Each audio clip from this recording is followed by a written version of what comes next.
bien à l'intérieur de l'entreprise, le petit couple, effectivement, je ne parle pas des spaghettis lorsqu'on multiplie ces couples et qu'on a 200 dans l'entreprise, mais le petit couple juste, le serveur, essaie d'avoir comment est-ce que ce couple-là va basculer dans un univers de data public.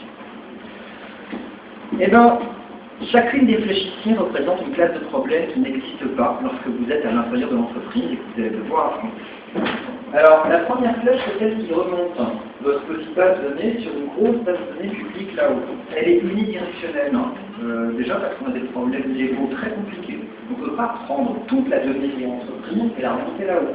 J'imagine que c'est une base de données qui concerne les ordonnances, là, enfin. Je vais essayer de comprendre ce que je veux dire. Ou bien que là-haut, c'est situé en Amérique du Sud. Il n'y a pas de cadre législatif aujourd'hui qui fait contre la France et la nation. On aimerait bien, on a eu beaucoup de mal à faire un tout petit truc sur l'Europe et un balbutiement avec les États-Unis. On est pour l'instant arrêté là dans les zones de droit sur la donnée. Donc j'ai un petit problème réglementaire, j'ai un petit problème ensuite de la nature de la donnée que je vais remonter là-haut et la consolidation de la donnée. Donc là, effectivement, une approche NoSQL est une approche intéressante. On a deux approches aujourd'hui sur le petit monde Microsoft. On a une approche totalement relationnelle qui s'appelle SQL Azure et une approche, je vais dire, non relationnelle. NoSQL, c'est une discussion plus compliquée pour aller stable, mais disons que c'est un système qui permet effectivement d'être plus souple sur le mode de stockage détaillé pour un certain nombre en charge. Soyez conscients que si vous tentez de prendre le relationnel en bas et que vous mettez le relationnel en haut, vous aurez les mêmes problèmes de limite de montée en charge que ceux que vous rencontrez en entreprise, qui sont tout bêtes. On ne peut pas maintenir les propriétés actives d'une base de données au-delà de certains seuils. Et si jamais vous tentez d'avoir une base de données en sharding, par exemple, donc une base de données relationnelle qui auront une base de données, elle ne sera pas active, on ne peut pas l'obtenir, même si chacune des bases l'est. Le fait d'en avoir deux pète immédiatement ce mécanisme-là, sauf qu'à très rare, il y a un partitionnement naturel de l'application.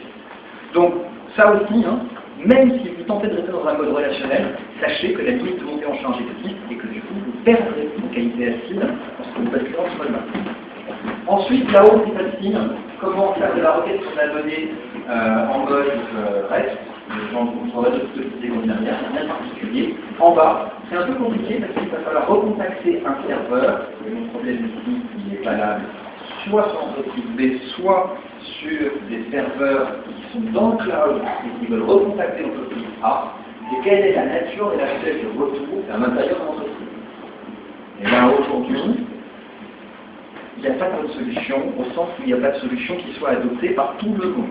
Donc encore une fois, si j'étais sur une solution Microsoft, c'est une solution qui marche bien en milieu de Microsoft, là on a plus cross-techno, donc soyons très clairs. Si aujourd'hui vous avez en bas, n'importe qui ici, un mix de techno tel que celui qu'on a d'habitude en entreprise, vous ne saurez pas tout attendre depuis le cloud. Voilà un petit peu pour ces scénarios de données. Sachez qu'il y a aujourd'hui, donc, c'est pas la seule initiative au data ou open data. C'est une initiative qui consiste à dire qu'on reste un cran plus loin. Les web services, ça a été conçu pour, en gros, faire un RPC à la sauce web initialement. C'est des appels de méthodes. Et puis on s'est rendu compte que c'était pas des méthodes, c'était des messages qui avaient des problèmes, etc. Mais le but, c'était d'appeler du code. Et les web services, en plus, c'est d'exécuter du code de l'autre côté. Maintenant, il nous faut la petite coordonnée. Donc, on veut un système permettant d'envoyer des requêtes, des vraies requêtes, sur des données, des vraies données, même si elles ne sont pas stockées dans le relationnel. Et il nous faut la richesse de ce qu'on a sur une base énergétique. Et le gros avantage, c'est que le REST est parfaitement adapté à ça. Parce que par définition, par construction, il y a quelque chose pour ça. Les opérations élémentaires REST sont des opérations élémentaires CRUD. Exactement.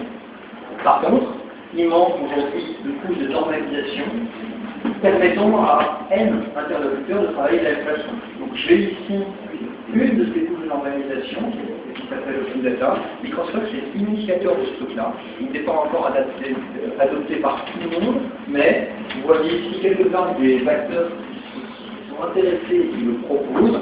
Et à gauche, il y a quelques endroits où on sait l'exploiter en standard, on va sans réinventer la roue. Vous allez en trouver à toutes les sources comme ça. Ceux-là sont orientés vers vos bases de données d'application. Il y en a qui sont tournés vers l'utilisateur, donc des flux de données qui représentent l'utilisateur. Il y a une autre normalisation. Et il y a encore un troisième endroit Donc ça c'est juste comment faire pour le faire dans le mode cloud. Ici dans Azure, la solution est toute bête, on prend une base de données et on l'expose directement sous la forme REST. Je ne vais pas passer le point là-dessus. Le dernier point qui m'intéresse, c'est que ça va vous amener aussi à une nouvelle forme de consommation de la base de données. Aujourd'hui, les données que vous manipulez, c'est sans doute vous qui les avez mises en place, ou alors vous êtes en relation directe avec celui qui les a mis en place. Donc vous allez discuter et dire, moi je vais pouvoir taper dans ton catalogue, et puis le compléter avec cette base-là qui contient des transporteurs. Et vous avez deux relations, deux individus, deux entreprises qui gèrent ça. Demain, ce qu'on aimerait, c'est pouvoir traiter la donnée comme on traite aujourd'hui quelques services offerts par Google, par Yahoo, par Twitter, par Bing, par le Search, etc. etc. C'est-à-dire ce sont des services orientés code qui sont appelables de façon standard par des applications. Qu'on aimerait avoir demain, c'est à côté de ces gros services orientés code, avoir des gros services orientés données. Et donc on commence à voir apparaître de l'exposition de méga bases de données sur Internet. Là, vous avez quelques exemples tout récents, de mise à disposition sur Internet de gigantesques bases de données qui sont mises par les gouvernements, par des grosses agences, etc. etc. Et celui-là, c'est un marketplace que Microsoft a mis en place sur ces gros entrepôts. Ça n'est pas le seul. Et ça aussi, c'est quelque chose que vous allez devoir garder en tête. C'est que vous allez demain appuyer vos applications d'entreprise, à la fois sur des services transverses sur Internet, mais aussi sur des entrepôts de données transverses sur Internet. Et vous n'avez aujourd'hui un tout petit peu la philosophie pour la partie code, et pas du tout pour la partie données. Donc voilà 1000 et une façons d'éclater vos applications d'entreprise. Chaque application d'entreprise va se heurter à au moins deux des choses que je vous ai racontées. Traduction. N'oubliez pas mon intro, une application d'entreprise, ça marche très bien à l'intérieur de l'entreprise, ça résout un nombre de problèmes précis avec des techniques faciles, et ça c'est valable, ça fonctionne.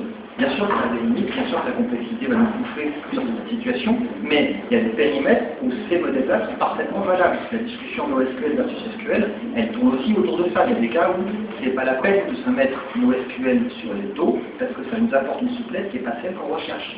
Typiquement, si je veux faire des requêtes ad hoc sur un ensemble de données, je n'ai pas de très bonne solution NoSQL comparée aux solutions SQL Server qui ont été conçues pour ça spécifiquement.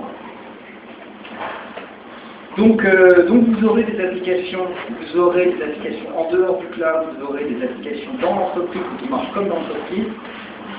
Pour les 15 prochaines années, le cloud ne peut pas remplacer ces situations-là, puisqu'aujourd'hui vous ne faites pas les mêmes problèmes, il n'y a pas les mêmes questions. Voilà, j'ai essayé de faire court. Vous les tapez ou vous complétez, c'est à vous.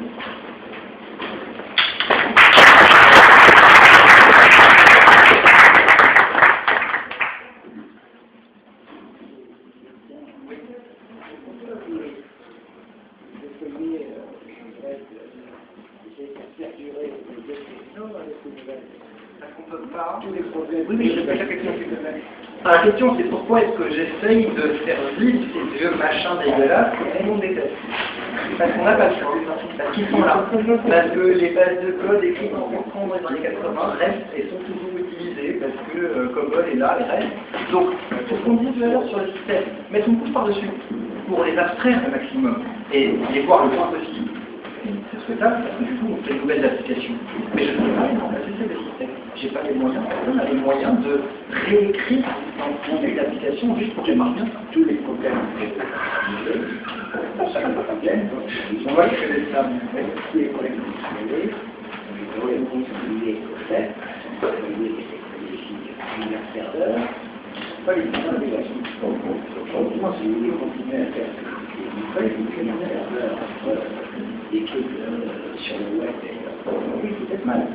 Mais ce qu'il faut, c'est justement encapsuler vos clients serveurs eux-mêmes, savoir ce que vous voulez, que ce soit actuellement, et accéder proprement derrière un navigateur qui et vous continuerez à faire vivre en sortant ce que font, mais vous n'en emmènerez pas à essayer de faire avec du saut qui est quand même plus protisolé, si j'ai vu mal. C'est une possibilité que c'est imagination. Donc, simplement pour faire du RPC qui traverse les tableaux et sur 80. Il faut surtout pas essayer de faire ça, l'encapsuler, puis se encapsuler tout à fait, Et après, vous savez plus artificiel, sur Internet, vous savez plus c'est bon. Alors, quand je vais vouloir faire accéder à un protocole à une base de données, je dirais, des colonnes et des machins à travers Internet, oui, c'est stupide. Donc, des ressources. La question est plus un gigantesque bâchage sur le fait de dire pourquoi est-ce qu'on conserve effectivement ces éléments-là et on ne les conserve pas.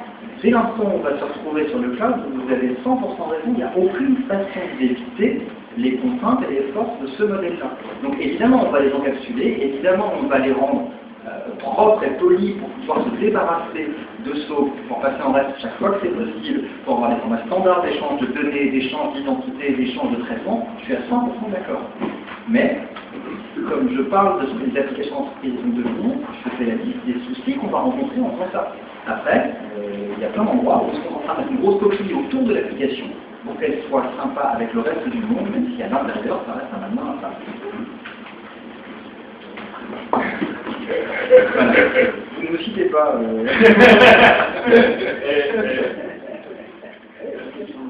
Skyler Hoover, dernier interlocuteur, a conseillé à plein de